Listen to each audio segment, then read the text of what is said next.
तहरीक इंसाफ के डी चौक में एहतजाज के बाद वज़ीर आला खैबर पख्तूनख्वा अली अमीन गंडापुर के किरदार पर खुद तहरीक इंसाफ के अंदर से सवालात उठ रहे हैं।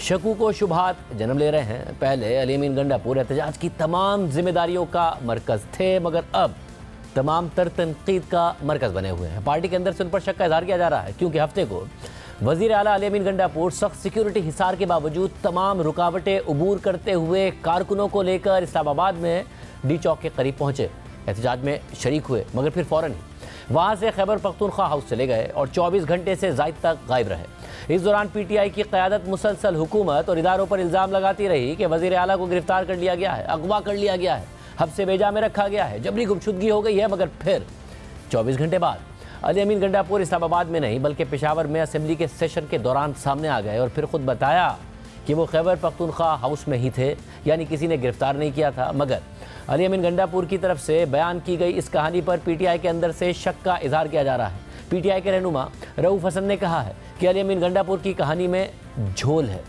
सुनाई अली अमीन ने कहानी आपने सुनी? जी हाँ, मैंने सुनी, बिल्कुल डिस्कस भी हुआ है हमारे सेशंस में। वो अलफ लैला की बात आप कर रहे हैं तो अलफ लैल भी कहानियां जो होती हैं वो बड़ा खासा अच्छा लगता है। मेरा ख्याल है कि बाज़ दफा इंसान से दिल करता है कि हम ऐसी कहानियों में ही रहें। जोल है, बहुत जोल है उसमें, मैं मान रहा हूँ, मैं आपके सामने बैठा हुआ मान रहा हूँ। लेकिन चीफ मिनिस्टर साहब ने फरमाया है कि चीफ मिनिस्टर साहब को पता है कि वो क्या कह रहे हैं, so we have to go by that. Rauf Hasan Ali Amin Gandapur की कहानी पर शक का इजहार कर रहे हैं, मगर खैबर पख्तूनख्वा हुकूमत के तर्जुमान कह रहे हैं कि ये सब वज़ीर आला अली अमीन गंडापुर ने हिकमत अमली के तहत किया है। बैरिस्टर सैफ ने कहा कि वज़ीर आला अली अमीन गंडापुर छुपे नहीं थे, बल्कि ये उनकी हिकमत अमली थी।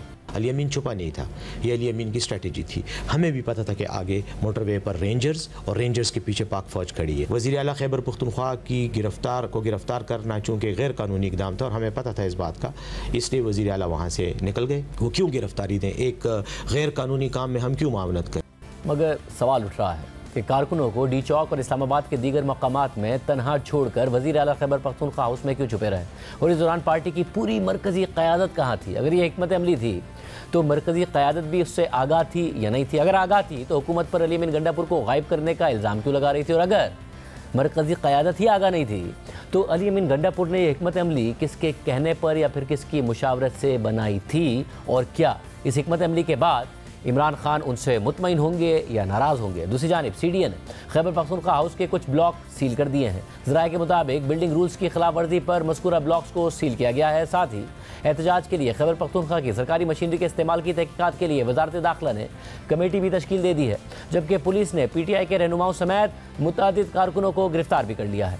वाज़ेह रहे कि इमरान खान ने गुज़िश्ता जुम्मे 4 अक्टूबर को पार्टी रहनुमाओं और कारकुनों को हर हाल में डी चौक पहुँचकर एहतजाज करने की कॉल दी थी, जिस पर खैबर पख्तूनख्वा के वज़ीर आला अली अमीन गंडापुर ने ऐलान किया था कि वो हर हाल में डी चौक पहुँचेंगे। मगर जुम्मे से पहले ही हुकूमत ने इस्लामाबाद में दफ़ा 144 नाफिज कर दी।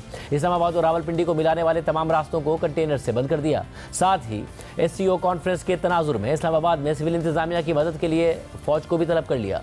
जुमे को खैबर पख्तूनख्वा से वज़ीर आला अली अमीन गंडापुर की क़यादत में काफ़िले ने इस्लामाबाद की तरफ सफ़र जारी रखा। इस दौरान इस्लामाबाद में डी चौक जाने की कोशिश करने वाले PTI के कारकुनों और पुलिस एहलकारों के दरमियान झड़पें हुई। अली अमीन गंडापुर और उनके काफ़िले ने जुमे और हफ्ते की दरमियानी रात बुरहान इंटरचेंज पर गुजारी और फिर अगले दिन यानी हफ्ते को कंटेनर्स हटाते हुए आगे बढ़े और फिर अचानक वज़ीर आला अली अमीन गंडापुर काफ़िले से अलग होकर इस्लामाबाद के रेड जोन के करीब पहुंच गए और कारकुनों के साथ नजर आए और सबको हैरान कर दिया। जिसके बाद अली अमीन गंडापुर ने चाइना चौक पर मौजूद कारकुनों से एक मुख्तसर खिताब किया, कारकुनों को वहीं पर रहने की हिदायत की और इंतजामात करने का कहा। इमरान खान के साथ हमारे राब्ते हैं, चूंकि वकीलों के भी हैं, हमारे भी हैं। हमने पहुंचा यहाँ पर। अब इसके बाद चूंकि रियासत ने हमें रोकने के लिए बहुत बड़ा चैलेंज दिया था, अल्लाह अल्लाह क्या उसने जरूर किया। हम बड़े लोग नहीं है, हम कमजोर लोग हैं। अब आराम से आप सारे यहाँ बैठे, इधर आपके लिए बिस्तर का बंदोबस्त करते हैं, टेंट लगवाता हूँ मैं, सामने मस्जिद है, शुक्राने के नफल जरूर पढ़ना, खाने का बंदोबस्त करता हूँ। जो भी दोस्त आपके हैं, कोई बंदा अकेला जाके यहाँ पे ले आओ। इसके बाद अली अमीन गंडापुर अचानक वहाँ से कहीं और निकल गए और कुछ देर बाद तस्दीक हुई कि वो करीब वाक़ खैबर पख्तूनख्वा हाउस चले गए हैं। इसी दौरान खैबर पख्तूनख्वा हाउस के बाहर पुलिस और रेंजर्स एहलकार भी पहुँच गए और खबर आई कि अली अमीन गंडापुर की गिरफ्तारी के लिए रेंजर्स और पुलिस एहलकार खैबर पख्तूनख्वा हाउस में दाखिल हो गए और फिर वज़ीर आला खैबर पख्तूनख्वा अली अमीन गंडापुर मंजर आम से मुकम्मल तौर पर गायब हो गए और अगले 24 घंटे तक ये मौमा बना रहा कि खैबर पख्तूनख्वा के वज़ीर आला कहाँ चले गए हैं। उनसे मुतालिक मुख्तलिफ क़यास रैया की गई। PTI दावा कर रही थी कि अली अमीन गंडापुर को गिरफ्तार कर लिया गया है या अगवा कर लिया गया है, क्योंकि वो किसी से राब्ते में नहीं है।